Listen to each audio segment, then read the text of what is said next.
Hey guys, welcome back to the channel.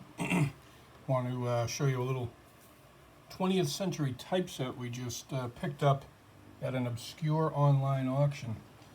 Not a lot of traffic on this auction site, and I was looking at this typeset because even though the pictures weren't great, it did appear all the coins were pretty nice, and they all looked to be mint state, and it just arrived a little while ago today, and I have to say it did not disappoint. The quality of these coins is, you couldn't tell on the website. There isn't a hairline on any of these, and these just strike me as the type of toning that you get with the double-carded mint sets of the late 40s and early 50s. You kind of go from kind of less valuable to more valuable, or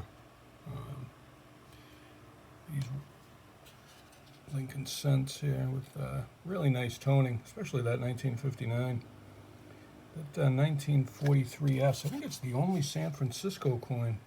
Others, except for the the ones that have to be like the mid-centuries, the Roosevelt dime from post 1965 is a 68S, and the 40% Kennedy, but unfortunately, my camera skills are not great. Trying to figure out if, I'm not really good with the loop here. Better without it. There's some proofs mixed in as well, and some that I've only just got it a short while ago, so I'm not even sure on some of them that look like they may be proofs, but I have to take a closer look. But this 1960 Jefferson nickel, pretty common date obviously, but pretty sweet coin. That 43S cento, that is lovely. There's a few different varieties of that 43S, but that's what a steel cent that hasn't been reprocessed is supposed to look like. And then we have this war nickel from I think it's 42. Let's see. Yeah, 42. Got the big P over the Monticello. Obviously the giveaway for the 35% silver. Here's your 1968S Roosevelt dime. And right beside that, a lovely toned 1960 Philadelphia. Nice torch bands, nice and full. See that that obverse really looks proof. It's got really good mirrors. The Washington quarter from 1957, it looks pretty undisputable to be a proof there, huh? Beautiful toning. And on the reverse, you've got that type B reverse, so definitely a proof. The separation between the E and the S in states. And if you look at the thickness of the leaf on top of the A in dollar, that vine there, that leaf going to the letter A, is very thick, and on the business strikes or the non-type B reverse, it'll be much, much thinner. And then the 1968S quarter, there is a little blemish on the cheek. I suppose if there had to be one that had some gunk, that'll probably come off with a little bit of acetone. It's definitely some corrosion or PVC there. It looks like it'll come off, or at least could be improved. But I think that's the only coin that's suffering. We haven't looked super close yet. Here's a 68S Kennedy half. Well, these sold really on the low side. The whole set was, I don't even want to say it, but it was under $500.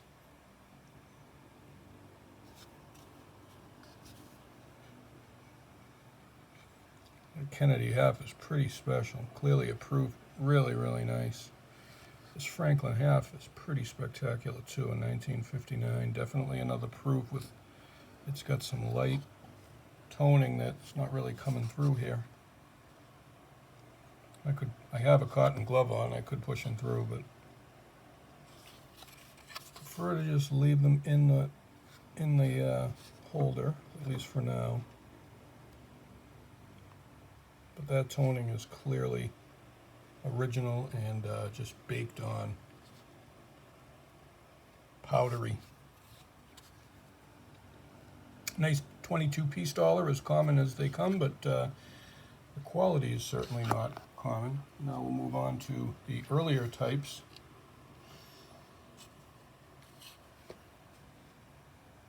We'll start with this 1905 Indian head cent. I don't know if we're going to get any.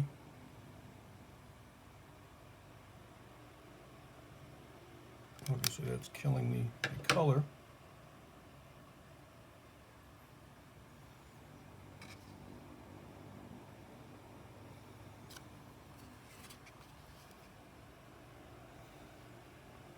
And then we have this 1863, the copper nickel. Fully uncirculated specimen, which, that's one of the more common copper nickels, but in mint state, none of them are really common. Gorgeous. Move to the, look at this Liberty nickel. I don't even know this might be a proof. It's got great pastel toning there above the V. Oranges, like a little bit of orange and magenta. I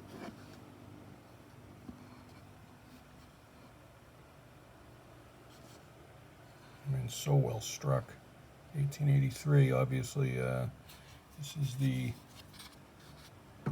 there are two nickels, the no cents and the cents. So here's the 1883 no cents, and here's a 1911 with cents. Beautiful toning on this one too. And then we've got the Buffalo nickels.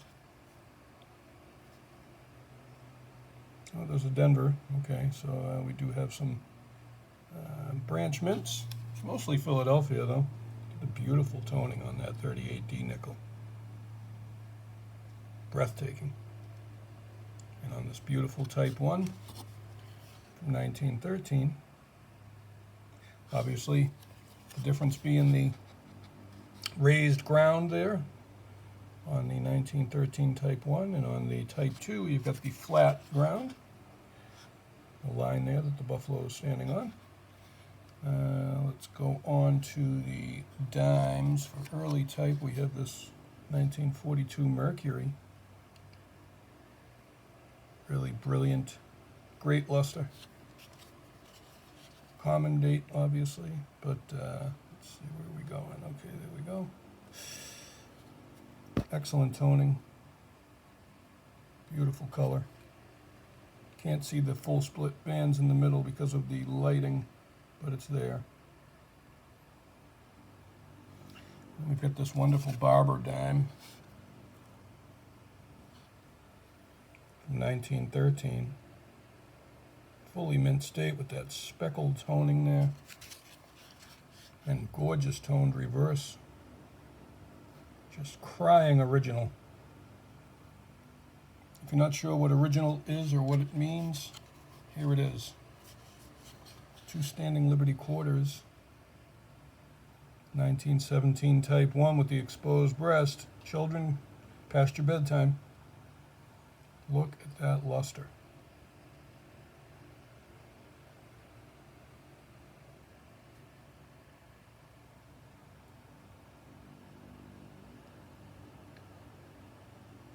(1917) Type 2. We got two 1917s on the reverse. 3 stars underneath for Type 2, and the no stars for the Type 1 under the eagle. Just noticed there's a, not sure if that's part of the design, and realize that the drapery is different on the knee.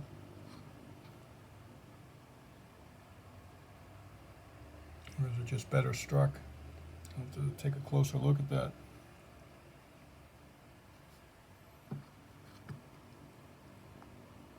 Moving on to the Barber quarter. This is a spectacular piece, especially the reverse. 1899 is a common date, but this is I would say it's a lock MS64. I specialized in barber coinage for about 10 years. A couple marks on the face, definitely keep it out of the gem category. It might be a 63, but it's at least that. And that toning on the reverse is just pretty special. So they call it questionable color. There's just no way. If anything is original, that's, it's exactly what you're looking for. This thing sold so cheap. Save the Barber $50 for last. Probably the most expensive coin of them all. That 47 Walking Liberty is beautiful too.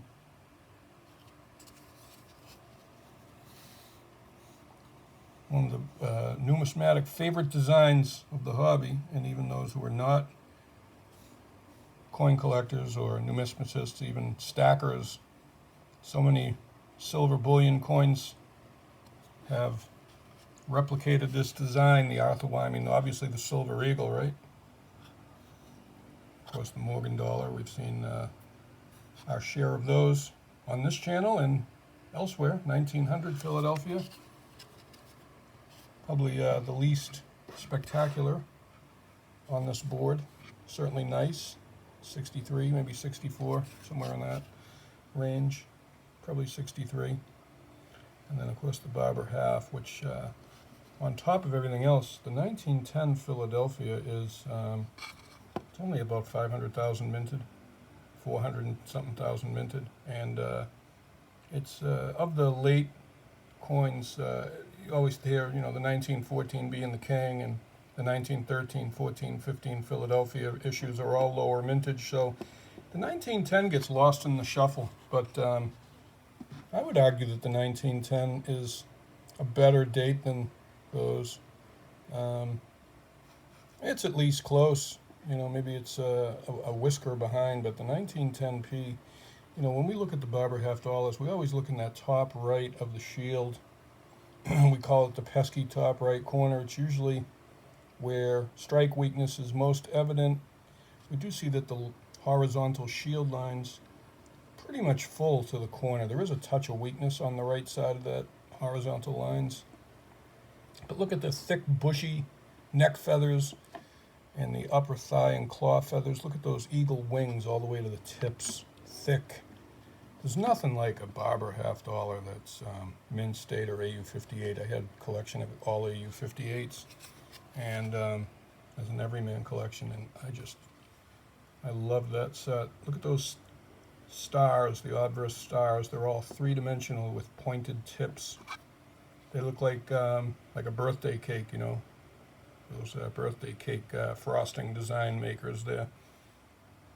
But what an amazing set. If I it was less than $500. I think it hammered for $420. I think my max bid was probably $1,500. And that was only, if I had seen it in person, my max bid would have been quite a little bit more. I mean, the Barber $50 alone is probably $700-800, maybe more, depending on what it grades. If it grades MS64, it's over $1,000. The Barber quarter, $300, MS62.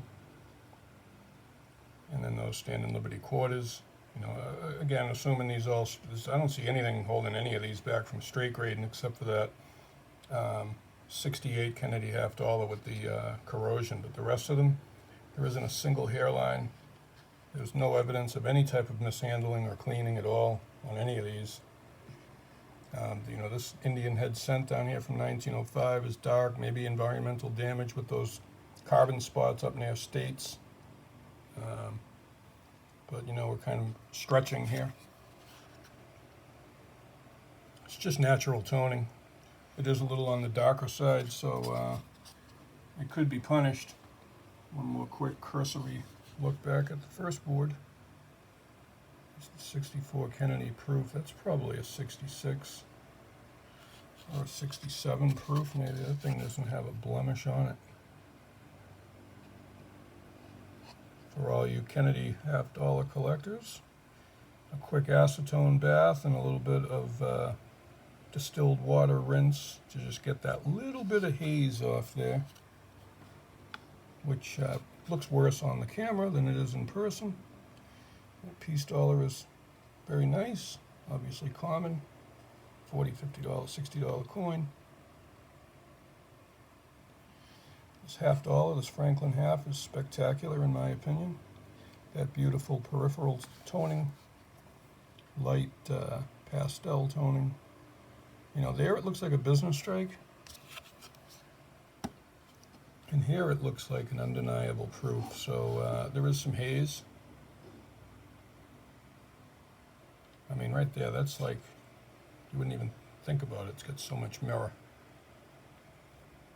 I mean, it could be a very early dye state business strike. I'm not positive, but you know, the reason I'm thinking it's more leaning towards a business strike is the strike is not as full as you'd expect on a proof, but it could just be the toning. I haven't really looked that closely under a loupe.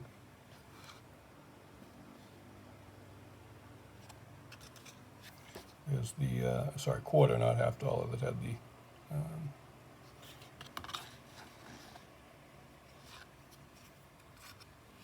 corrosion.